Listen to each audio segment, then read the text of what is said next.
This is the iPhone 4S. What's up, everybody?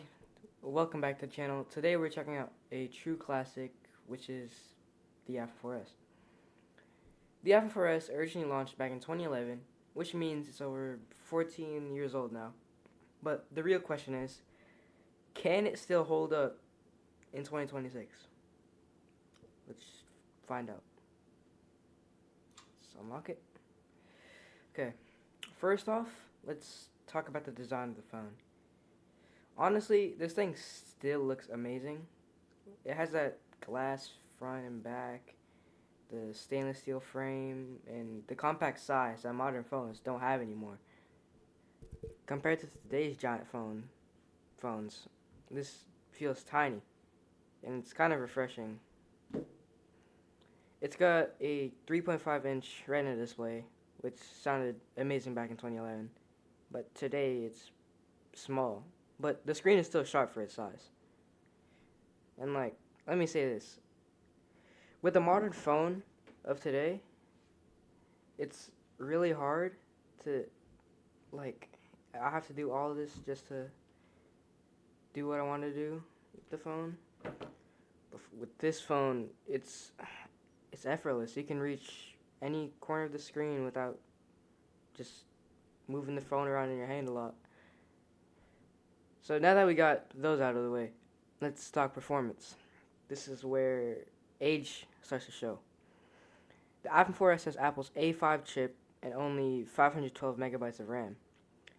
That means basic tasks like opening settings, scrolling menus, or making calls would still work fine if you have a cellular network in your area. But apps, like very heavy ones, will not work that much. A lot of modern apps don't support this phone anymore, such as YouTube, Instagram, TikTok. You can just forget it. Even web browsing can feel so slow and painful. The camera was a big deal when this phone first came out. It has a 8 megapixel rear camera, and for 2011 that was very impressive. And in good lighting, photos are actually very decent. But compared to modern smartphones, the dynamic range is weak, the low light is rough, and the video tops out at 1080p. But if you're just using it for nostalgia shots, it still has that charm to it. And we can't talk about the iPhone 4S without mentioning Siri. Siri, tell me a joke. Where do whales go to hear music? The orchestra. Yeah. So in 2026, Siri is barely functionable, but back then it was way better, and also back then it felt very futuristic. Today it feels like it's just a nostalgia piece added to the phone. Now that we got basically most of the points about this phone, let's talk about the battery and the daily use. Battery life depends on how old the battery is, and by now the battery is most likely degraded if you have not replaced it by now. And as a daily phone in 2026, definitely not. It's too outdated, too slow, and it's unsupported.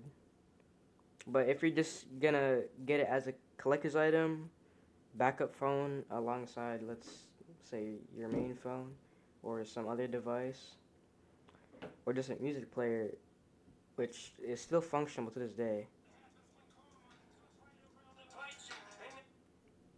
or just a reminder how far smartphones have come from. Let's just look at this.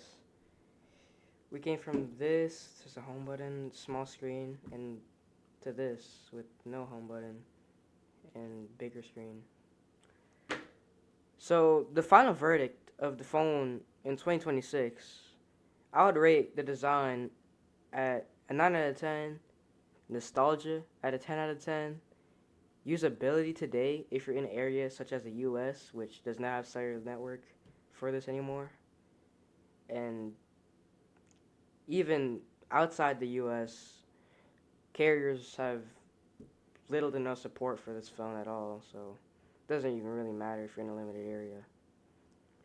And yeah, this phone is this uh this phone changed the game for Apple. It introduced Siri, which is like I think yeah, it was the main selling point of this phone, and proved Apple could keep refining a winning design. Would I use it every day? No, but would I buy another one just to keep it on my shelf? Yeah, absolutely. What old phone should I review next?